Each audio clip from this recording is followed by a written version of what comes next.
Hello fan របស់ Nana Tips នៅក្នុង Facebook ថ្ងៃនេះខ្ញុំឆ្លើយសំណួរមួយរបស់ប្រិមិត្តយើងផ្ញើមកពីកូរ៉េគាត់ធ្វើការជាកម្មករនៅកូរ៉េហើយយើងដឹងហើយកម្មករមិនការងារសប្បាយហ្មងការងារធ្ងន់គួរសមដែរ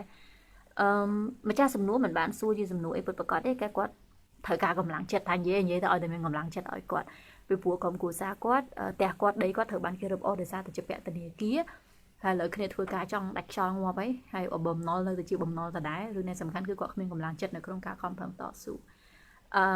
បងឆ្លើយសំណួរបងឆ្លើយសំណួរបងផ្ដល់កម្លាំងចិត្តតាមសាច់រឿងមួយចំនួនដែលបងអាចធ្វើទៅបានណាទី1ការពិបាករបស់មនុស្សមិនច្បាស់យកទៅប្រៀបធៀបគ្នាទេគ្មានអ្នកណាពិបាកជាងអ្នកណាឯអូនមនុស្សយើងពិបាកខុសគ្នាវាអាចតិចជាងអាចច្រើនជាងក៏ប៉ុន្តែអ្នកណាតិចជាងច្រើនជាងមិនសំខាន់ទេ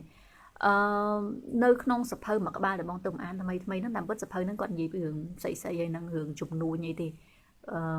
ក៏ប៉ុន្តែវាមានគន្លឹះ3ដែលធ្វើឲ្យមនុស្សនៅក្នុងសភៅហ្នឹងគេទៅសេថាមានគន្លឹះ3ដែលធ្វើឲ្យមនុស្សរស់បានយូរហើយរស់បានក្មេង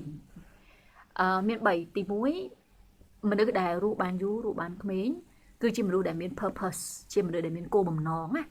ជាមនុស្សដែលដឹងថាខ្លួនឯងចង់ធ្វើអីខ្លួនឯងចង់បានអីជាមនុស្សដែលដឹងថាគោលដៅខ្លួនឯងចង់ដើរទៅណាជាមនុស្សដែលស្គាល់ខ្លួនឯងដែលដឹងអំពីអ្វីដែលខ្លួនឯងចង់បានអញ្ចឹងមនុស្សដែលមានគោលបំណងខ្លួនឯងច្បាស់លាស់ជាមនុស្សដែល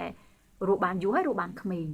រឿងដែលសំខាន់គឺនៅពេលដែលគេមានគោលបំណងគេដឹងថាស្អែកគេងើបធ្វើអីអញ្ចឹងរឿងដែលអូនជាពាក់លុយគេឬនៅក្នុងក្រុមគ្រួសារអូនជាពាក់បំណុលគេតើអូនមានគោលដៅអីអូនខំប្រឹងធ្វើការរកស៊ីដើម្បីគោលដៅអីអាហ្នឹងអូនសួរខ្លួនឯងឆ្លើយខ្លួនឯងរឿងមនុស្សទី2ចំណុចទី2ដែលធ្វើឲ្យមនុស្សរស់បានយូរហើយរស់បានក្មេងគឺការគិតវិជ្ជមានការគិតវិជ្ជមានហ្នឹងគឺមិនមែនយើងចង់ឲ្យរឿងអវិជ្ជមានកើតឡើងលើខ្លួនយើងទេក៏ប៉ុន្តែអារឿងអវិជ្ជមាននេះចង់ឬមិនចង់ក៏វាកើតនៅក្នុងជីវិតយើងរឿងពិបាកហើយអាហ្នឹងដឹងមិនទេកើតមកជាមនុស្សមែនទេសត្វក៏ដោយក៏ថាឲ្យមនុស្សវាត្រូវតែមានរឿងពិបាកចឹងឯងក៏ប៉ុន្តែមនុស្សដែលរស់បានយូរហើយរស់បានក្មេងមនុស្សដែលរស់បានហើយជោគជ័យគឺជាមនុស្សដែលគិតពីរឿងវិជ្ជមានជានិច្ចឧទាហរណ៍សាមញ្ញយើងដើរចំពុបវាមិនមែនជារឿងល្អទេត្រូវឲ្យយើងដើរចំពុបដួលក៏ប៉ុន្តែវាជារឿងល្អសម្រាប់ថ្ងៃក្រោយយ៉ាងហោចណាស់យើងដឹងថាកន្លែងហ្នឹងមានទួលមានកន្លែងត្រូវចំពុបយើងអត់ដើរជាន់កន្លែងហ្នឹងទៀតទេមនុស្សដែលមានបញ្ហាឧទាហរណ៍ថាបើយើងនិយាយសាមញ្ញណាឧទាហរណ៍ថាលើអ្នកដែលពិការភ្នែកតិចគាត់ល្អជាងអ្នកផ្សេងទៀតអ្នកដែលពិការអីមួយបកកែអីផ្សេងជាងអ្នកមួយទៀតហើយជាទូទៅបើសិនជាយើងមើលឃើញភាពល្អនៃបញ្ហាវាធ្វើឲ្យយើងមានកម្លាំងចិត្តហ្នឹងរឿងចំណុចទី2យើងចំណុចទី1គឺមានគោលបំណងចំណុចទី2គឺមើលឃើញភាពវិជ្ជមានជានិច្ចបើទោះបីជាមានបញ្ហាអីកើតឡើងក៏ដោយរឿងវិជ្ជមានមួយនៃជីវិតដែលមានបញ្ហាអូនជីវិតក្រីក្រជីវិតបែកបាក់ស្នេហាជួបទុក្ខលំបាកមានភាពក្បត់ចិត្តកើតឡើងឡាក់ជីវិតទាំងអស់នេះជាជីវិតដែលយើងជៀសមិនបានយើងជួបហើយក៏ប៉ុន្តែអាស្រ័យលើអូនមើលជ្រុងអីអូនមើលជ្រុងវិជ្ជមានឬអវិជ្ជមានបើអូននិយាយពីជ្រុងវិជ្ជមានណាអូនអារឿងតស៊ូក្នុងជីវិតនេះគ្មានសាលាណាបរៀនបានទេអារឿងតស៊ូក្នុងជីវិតនេះបើមិនធ្លាប់ជាពាក់លុយគេមិនដឹងថាការតស៊ូពិតប្រាកដជាអីមិនមនុស្សយើងចង់ជាពាក់លុយគេអូនទាំងបងទាំងគេគ្មានអ្នកណាចង់ទេក៏ប៉ុន្តែបើជ្រុលថាជាពាក់ហើយយ៉ាងហោចណាស់វាជាមេរៀនមួយដែលមហាវិទ្យាល័យមិនអាចបង្រៀនបានទេហើយអាហ្នឹងបើសិនជាយើងមិនបត់ពិសោធន៍ផ្ទាល់ទេយើងអត់ស្គាល់ថាពាក្យព្យាយាមបានន័យថាម៉េចទេហើយភាពជោគជ័យដែលចេញមកពីការព្យាយាមជាភាពជោគជ័យមួយដែលអូននឹងមានមោទនភាពណាស់នៅពេលដែលអូនបានសម្រេចវាអូខេចំណុចទី3នៅក្នុងសភៅនឹងដែលទៅសេណាគឺមិញទី1គឺគោលបំណងទី2គឺមើលឃើញភាពវិជ្ជមានហើយនឹងទី3មិញនឹកឃើញឥឡូវភ្លេចបាត់ហើយចំណុចទី3គឺអ្នកដែលប្រើពាក្យខ្មែរមិនឲ្យសមបើក្នុងភាសាអង់គ្លេសហ្នឹងគេហៅថាអ្នកដែល come back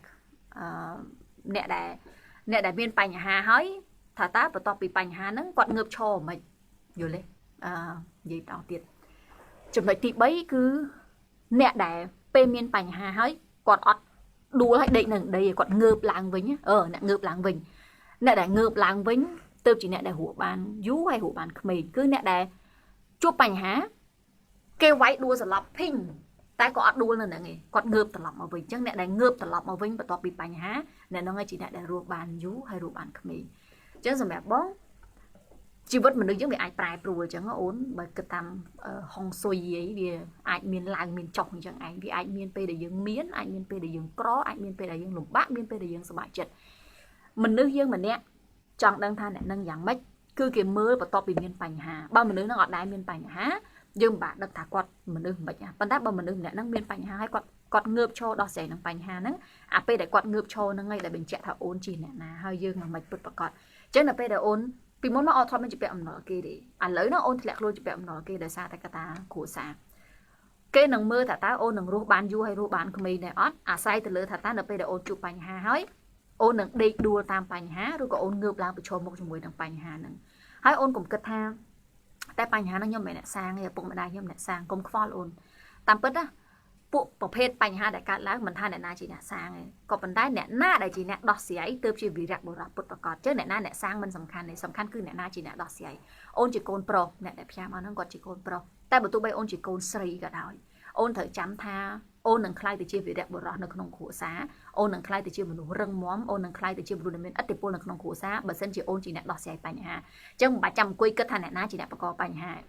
ហេតុអីបានបញ្ហាហ្នឹងកើតឡើងអូនគួរតែគិតដើម្បីយើងជៀសវាងកុំឲ្យមានបញ្ហាហ្នឹងឯងក្រោយតែកុំទម្លាក់កំហុសឲ្យគ្នាអូនបើសិនជាបងខ្វោតតាមពាក្យរឿងថៃហ្នឹងបងយកពីក្នុងរឿងគេមកហើយណាគេថាបញ្ហាគេមានទុកឲ្យដោះស្រាយបញ្ហាមិនមែនមានទុកឲ្យអង្គុយល្អូទេអញ្ចឹងបើមានបញ្ហាកុំភ័យអូន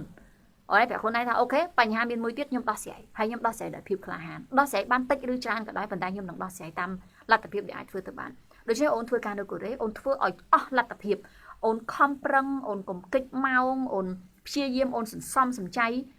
មនុស្សយើងអូនបងមិនមែនជាអ្នកជឿព្រះអីទេក៏ប៉ុន្តែគេថាយើងជួយខ្លួនឯងឲ្យអស់សមត្ថភាពបើវាអស់សមត្ថភាពហើយសល់មិនទុកឲ្យព្រះជាអ្នកជួយដោះស្រាយទៀតទៅតែដែលសំខាន់បំផុតគឺថាអូនប្រឹងអស់សមត្ថភាពដែរអត់